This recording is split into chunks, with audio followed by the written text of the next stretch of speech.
Setelah saya jadi penari kemudian koreografer, terus saya ada kesempatan main film, nyanyi, itu sebenarnya lebih dulu koreografernya. Jadi banyak orang yang kan gini, kalau koreografer, sutradara itu kan the man behind. Kadang-kadang kan orang lebih tahu namanya daripada fisiknya, karena kan dia orang belakang layar, gitu. Kameramen, kan sutradara, koreografer, ya kamu sebagai pelatih, coach itu kan orang di belakang layar. Jadi pada saat saya nyanyi, main sinetron, main film baru, oh ini gitu. Jadi banyak orang yang tahunya saya itu cuma pemain sinetron, penyanyi dangdut gitu kan. Karena pernah booming di situ juga gitu, hit di dunia dangdut. Jadi orang taunya itu secara komersilnya. Tapi sebenarnya di showbiznya saya sebagai koreografer itu udah lebih dulu. Jadi kalau ngomong soal event organizer, ya saya juga usahanya di situ di IO juga gitu. Sebagai koreografer, sebagai konseptor, sebagai show director gitu. Nah, nyanyi, main film, sinetron itu kebetulan ada yang ngawarin, pas saya juga ada waktu dan saya mau gitu, cocok ya saya terima, kenapa enggak gitu kan ya. Yang penting pokoknya ya sebenarnya semuanya juga yang kamu suka, yang kamu ngerasa itu adalah bidang kamu sanggup, kamu jalani gitu kan, komit ya istilahnya. Nah, mungkin ya artinya karena secara fisik kan tampil, kalau kita nyanyi kan tampil fisiknya. Kita main film kan harus tampil kan. Nah, dari situ mungkin orang jadi lebih tahu Denny Malik gitu.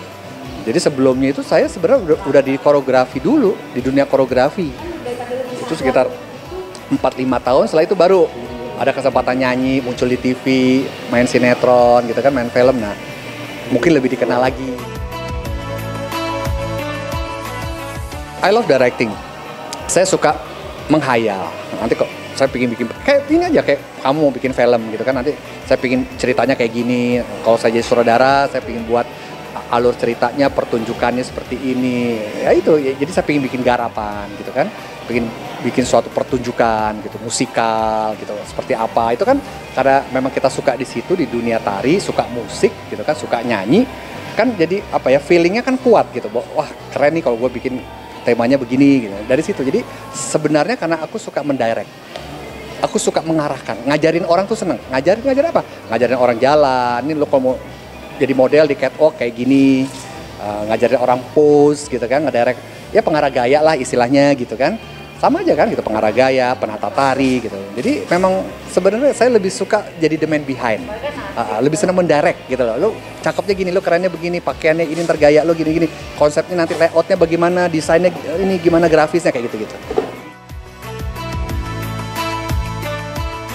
70% itu dunia itu saya udah datangi dan alhamdulillah tidak dengan ongkos sendiri. Jadi karena ya dipercaya sebagai duta budaya ya, misi-misi kebudayaan ya kan dibiayai sama pemerintah atau swasta. Ya alhamdulillah udah hampir ke semua.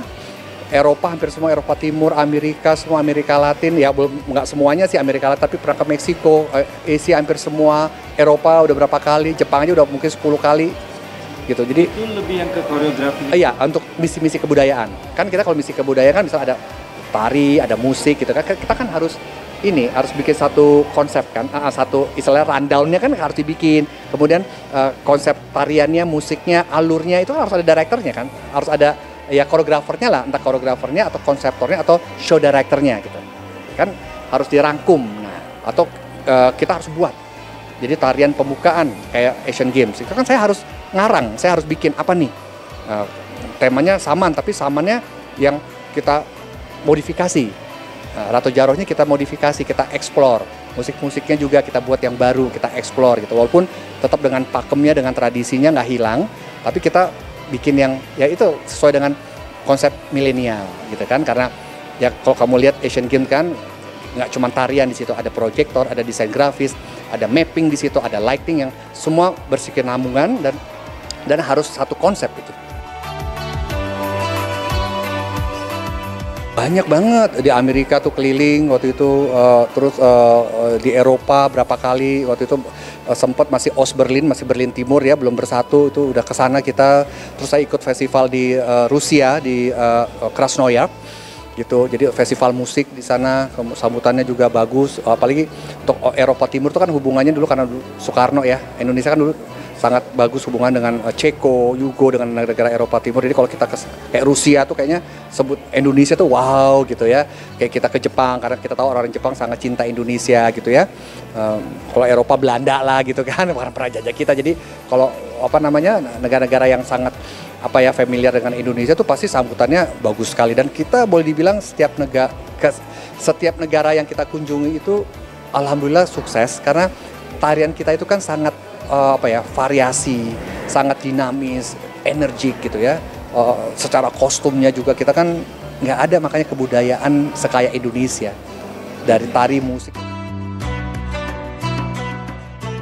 Gue penari modern dulu zamannya breakdance ya hip hop ya, sekarang kan hip hop atau apalah freestyle. Dulu kan bilangnya tari kejang gitu kan, sampai bikin filmnya dulu kan tari kejang, breakdance. Kemudian saya sebenarnya malah dari tari modern. Saya pernah belajar jazz di waktu itu cuma ambil course di Köln di Jerman, itu ngambil kelas jazz, modern jazz gitu.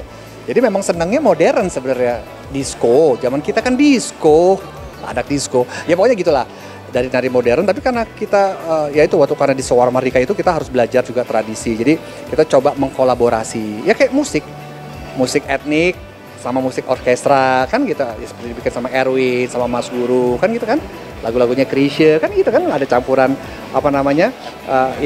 pentatonik sama gitu-gitu. Jadi ya kayak gitulah, sama aja musik juga gitu, etnik, tarian juga etnik, modern kayak gitu. Jadi harus bisa semuanya, tapi dasar aku modern. Itu zamannya breakdance. Zamannya breakdance kita dulu di Parkir Timur breakdance ya kan. Jadi waktu itu ya kasihan ya, pada tahun itu kita belum ada mall. Jadi nongkrongnya kan di Melawai. Di Aldiron, ya kan? Paling dulu kalau namanya department store atau plaza ini Ratu Plaza. Terus sama Gajah Mada Plaza itu udah paling top. Pokoknya belum ada istilah mall kayak mall Pondok Indah itu, pokoknya mall-mall tuh belum ada. Nah, itu kan udah ada tuh. Hah? Sarina udah, kalau Sarina yang kota kan udah zaman Bung Karno. Pasaraya udah ada, Sarina Pasaraya yang Blok M itu udah ada. Nah, jadi kan waktu itu kan anak-anak mudanya kemana nongkrongnya? Kan belum zamannya kafe-kafe kayak sekarang. Hangoutnya nggak di situ ya kan? Kita kan dulu Pasar Kaget, Roti Bakar Edi, ya kan ke situ, udah paling top ya kan? Nah, jadi Melawai itu memang tempat nongkrongnya anak-anak muda, mobil-mobil parkir di pinggir sore-sore, ya udah ngeceng, maka ada istilah ngeceng. Anak gue nanya, "Pak, ngeceng itu apa?" Ya lu sekarang ngecengnya udah beda loh, ngecengnya di mall, udah nggak ngeceng. Dulu kita kan di pinggir jalan, di atas kap mobil, itu sweet gitu, ngeceng.